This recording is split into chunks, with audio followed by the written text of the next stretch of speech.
କ'ଣ ଭାବିଲ କି? ତତେ ମୁଁ ଶିଷ୍ୟ କରିଦେଲି। ହଁ ମୋ ଯୋଗ ଶିଷ୍ୟ ଆଜି ତୁ ହବୁ। ଏବେ ଯୋଗ ନମ୍ବର 3।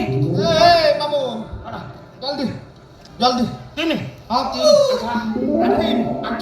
ଆଣ୍ଠେଇବି ତ ହଁ ଏଇ ଯୋଗଟା ମୁଁ ଟିକେ କରିପାରୁନି। ଆରେ ସେମିତି କ'ଣ ଆଣ୍ଠେଇକି କ'ଣ ଭୁଲ କରିଛି ନା କ'ଣ? ଆଉ ହାତ ଭରା ଦେଇକି ଆଣ୍ଠା। ହାତ ଭରା ଦେ ହାତ ଭରା ଦେଇକି ହାତ ଭରା ଦେ ହଁ ମାନ୍ୟବର ପହଞ୍ଚରେ ଆଣ୍ଠା କ'ଣ କ୍ଷୀର ଫିର ପିଆଇବ ନା କ'ଣ? ଆଣିଲୁ ହଁ ଆଣ୍ଠେଇଲି। ଏଇ ଯୋଗଟା ବାପା ମୁଁ କରିପାରୁନି। ତୁ ଯଦି ଏଇ ଯୋଗଟା ସାଧନ କରିଦେଲୁ ତାକୁ ମୁଁ ଯୋଗ ଶିଷ୍ୟ କରିଦେବି। ହଁ କ'ଣ କରିବି? ଆରମ୍ଭ କରିବା।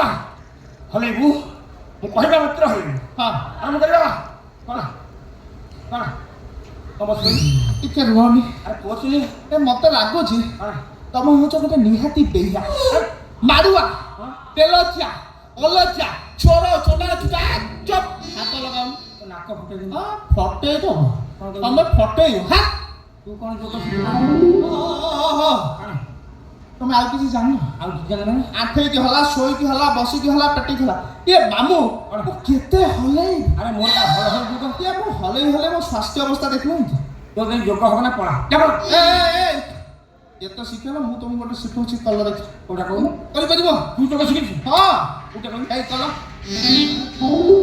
ଆରେ ଏଇଟା 5 ନମ୍ବର ଯୋଗ। ହଁ ଏଇଟା ମୋର 5 ନମ୍ବର ଯୋଗ। 5 ନମ୍ବର ତୁ ତ 3 ନମ୍ବର ଆଣ୍ଠେଇ ପଡ଼ିଲୁ ଆଉ। ହଁ ସେ ବେଲାଜିଆ କଥାବାର୍ତ୍ତା ଛାଡ଼ ତମ ମୁହଁରେ ସେଗୁଡ଼ା ଶୋଭା ପାଉନି। ନା ତମେ ଗୋଟେ କାମ କର ଘର ଭିତରକୁ ଯାଅ ଘରକୁ ଯିବି 2 କପ୍ କଫି 2 କପ୍ କଫି। ହଁ ଆଚ୍ଛା 2 ପ୍ଲେଟ୍ ପକୁଡ଼ି ଆଉ ଆଚ୍ଛା। ତା ସହିତ ତମ ଭାଣିଜୀ ସୁମି ହଁ। ମୋ ପାଖକୁ ପଠେଇଦିଅ ଯା ହଉ।